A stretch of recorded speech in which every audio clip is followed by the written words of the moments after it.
This has really been an enjoyable and satisfying day here in the basin. It all began early this morning with what I think is really an extraordinary agreement, the agreement in principle to resolve the water issues that have been such a challenge, been so polarizing for many.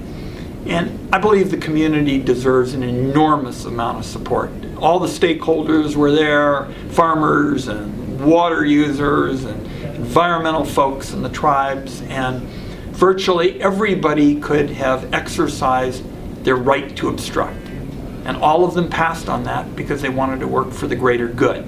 I'm going to use their agreement as the basis for federal legislation that I'll be introducing early next year. It's my hope that we'll be able to have a hearing in the committee that I chair, the Energy and Natural Resources Committee, in January. And it's hard to stop smiling about the wonderful work that those folks did.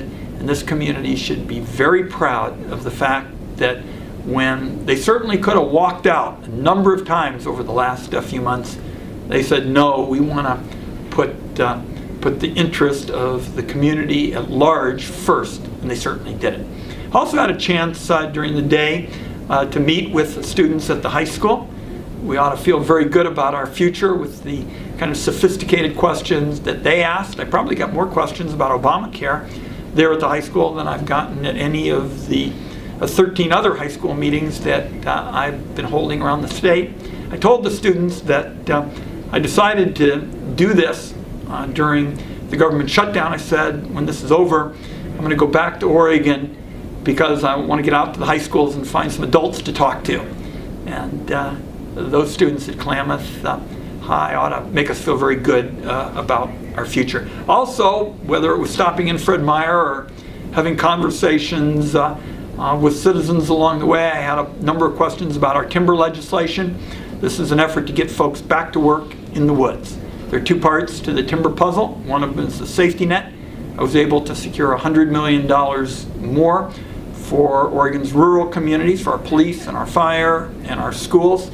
This is the safety net money that builds on the funds we've been getting since 2000 under the law that I wrote. And recently, in the governor's ceremonial office, I rolled out a plan for the ONC counties, our 18 ONC counties, to get the harvest up, and the Bureau of Land Management, the relevant federal agency, has validated the estimate that this would double the harvest on average each year for the next 20 years. So water, timber, schools, Obamacare, all made for a really terrific day in the basin. I've been to the basin often, having kept my pledge to have an open town hall meeting in each county each year that I serve in the Senate, and today was especially satisfying. And I just want viewers and listeners to know that this community should feel very proud of the members of that task force, because they just wouldn't quit.